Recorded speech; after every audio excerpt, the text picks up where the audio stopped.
Hey everyone, this is Daryl, aka The D from the Simply Incredible podcast, and we're going to review UFC 200 tonight.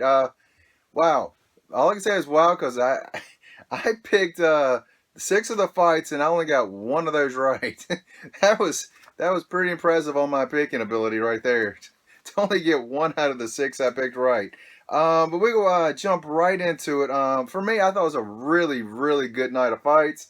I really enjoyed this pay per view, and 201 is coming up, and I still have no idea who's even going to be on it. I know about 202 and 203. No idea who's on 201. I have to look that up and find out.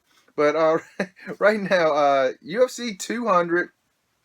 I'm going to talk about two preliminary fights that I found really interesting. Was John Jones, John Jones. John Jones didn't even fight. Johnny Hendricks versus Kelvin Gastelum. Bad with names. Always have been.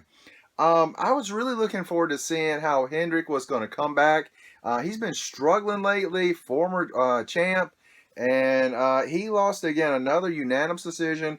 Kelvin Gastelum. I'm going with that. He really just controlled the whole fight and really dominated this fight.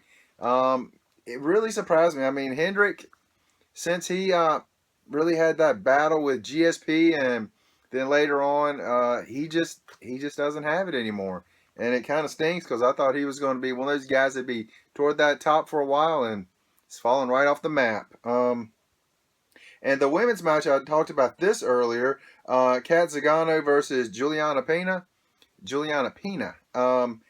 I picked Zingano in this one. Wrong again. And Pena just dominated this fight. Looked really good. I knew of her, but I just didn't expect this performance from her. It was a fight I was really looking forward to, and for me, I really enjoyed this fight. That was a really good fight. Pena by unanimous decision. Really good stuff. She looks like someone that's going to be really someone to contend with. Both of them have been out, have had injuries, and I'd forgotten that Zingano had been out for a long time with injury. Completely forgot about that. And, I do believe in ring rust. Some people do not believe in that. I do believe in ring rust. I think there's a difference between training and competing. I think there's a difference. And I was really, but, both of them have had injuries and both of them have come back from these injuries. But Pena looked really good. Good for her. Now to the main card. And to me, this is one of those things that I actually saw and thought this is one of the best main cards you're going to have. And, they really set up these big deals. The next big deal they're going to have is will be New York when they finally make a UFC in New York, since they finally got the law set that you can have UFCs in New York. So that's going to be a huge event. So I'm pretty sure all the top names are just vying to get in on that card. But 100, 200, 300, when it comes around, those will be huge cards. And right here, we had number 2 in the heavyweight division, Cain Velasquez versus number 7 in the heavyweight, Travis Browne. I picked Browne in this one. Velasquez looked great in this. I mean, his last fight he had, his punching and looked really crisp. He had really gone and started training a lot more boxing, a lot more kickboxing as well, and it is paying off huge. I mean, his punches were so crisp and on the money. He was throwing spinning kicks and stuff like that I've never seen him do before, and it looks amazing. And I'll tell you what, his stock is definitely on the rise. Because after he lost his title, I thought, he's starting to slide down.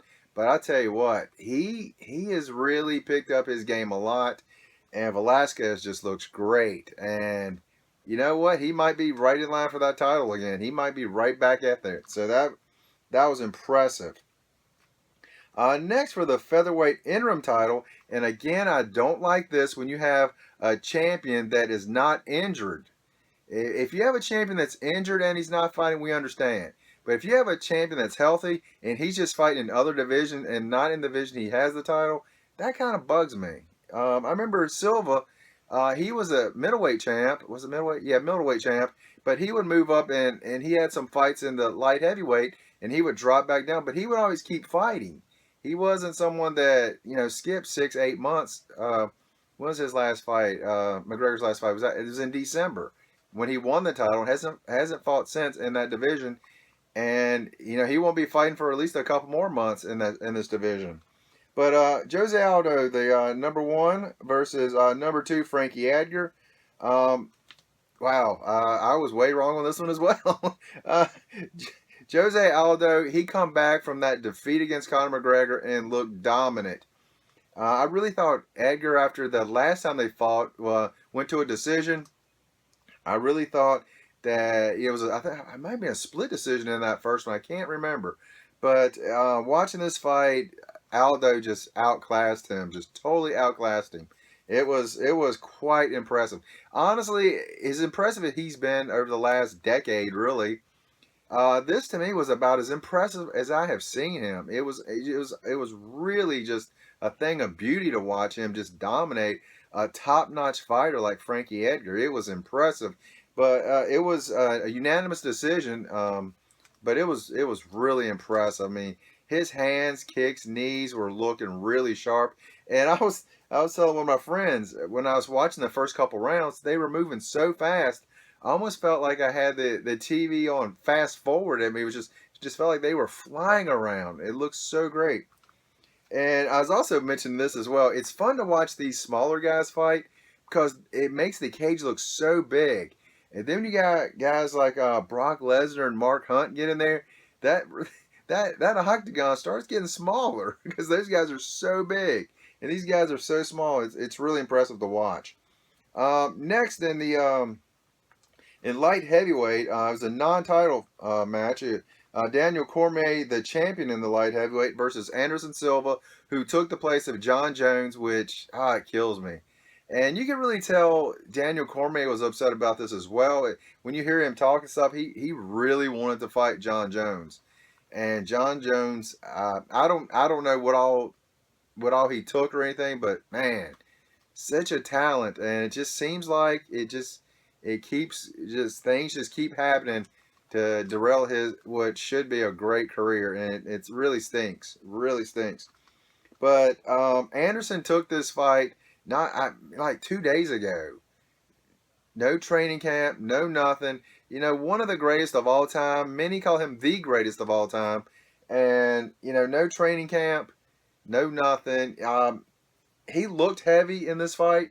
He coming at like 196, I think it was 196, 197.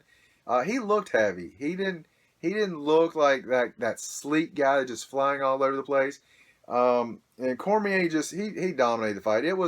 He took Silva down a lot, kept him down, and just so he wouldn't have to contend with those crazy accurate punches. And no clinch, no knees, elbows that Silva has. And only time that it was in any question at all was late in the third round. It was only a 3-round fight because it was non-title. And he caught a good kick, kind of like right in the rib area there. And it looked like it stung pretty good, but that was right toward the very end of the fight, so no time to really do a lot for Silva. But yeah, Cormier just dominated it. And I had it 30-27. The judges had it 30-26, so they gave Cormier a 10-8 round, which I guess that was the first round. I guess. So that kind of really surprised me there. I mean, he definitely took him down and just controlled the fight. Elbows, knees, kept him down really well. So good stuff there for Cormier. And you can tell he was saying he didn't want to have to go this route with it because his fight plan was set up for John Jones, not for Silva, two kind of different style fighters. So it made it different for him. Next, in the heavyweight, Brock Lesnar, who was not ranked, since how he hasn't fought in the UFC in, 4 or 5 years, against number 8, Mark Hunt.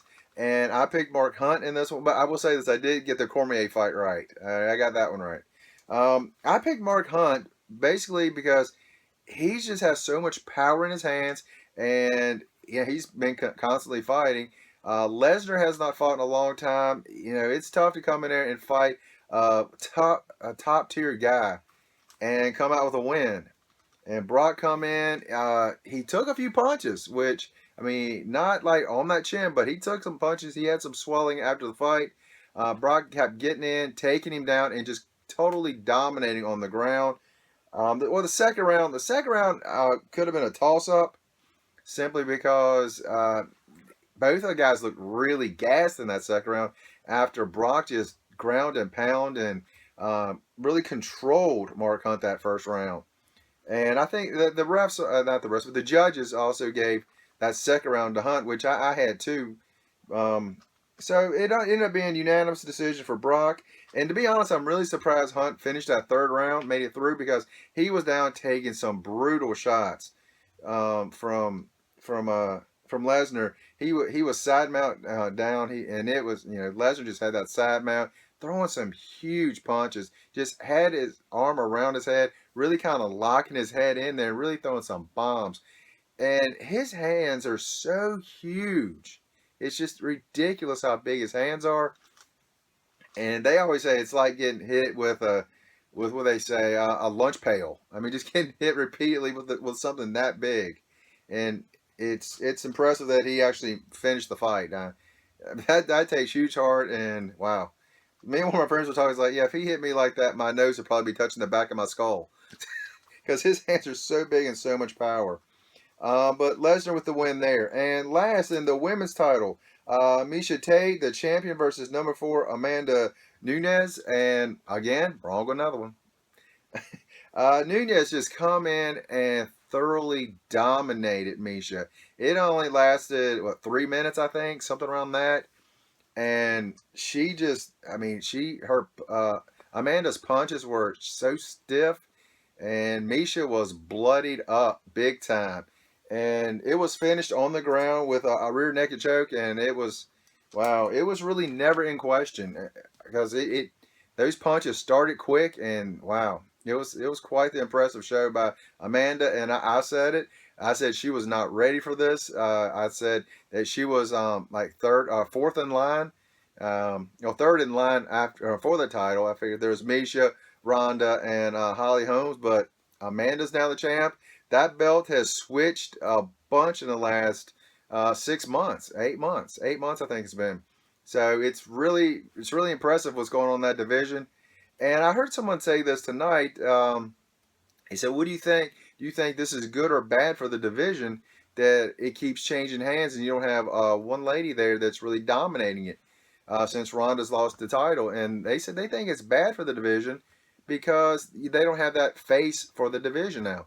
But if you look at all the divisions, it's really no one that is really taken that title and really ran with it besides Demetrius Johnson, Mighty Mouse. And is in that, was it 125, 115 weight class? Can't remember what the actual weight number is on that one, but the what is it, the flyweight? Is that what it is? Flyweight division?